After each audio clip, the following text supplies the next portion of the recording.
Bapak Ibu saudara-saudari yang terkasih, di sanalah kemudian kita memainkan ego kita masing-masing, menjalankan sesuatu berdasarkan ukuran pikiran kita.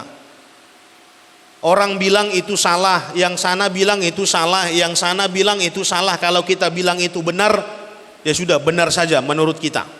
Nah, ini bahayanya kita. Jadi kebenaran menurut orang lain belum tentu menjadi kebenaran menurut kita.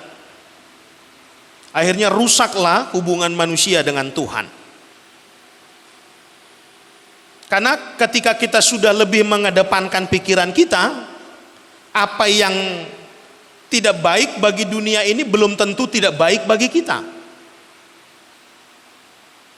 Jadi tampillah manusia-manusia yang hadir, bertindak, berbuat sesuka pikirannya sendiri. Kalau dia anak dinasihati orang tua udah bodoh amat.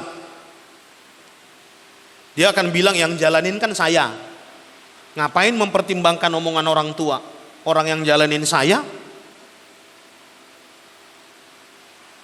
Lalu ketika kemudian terjadi banyak benturan-benturan karena keputusan yang dia ambil, baru kemudian orang mulai menyesal. Kenapa dulu saya tidak dengar omongan orang tua?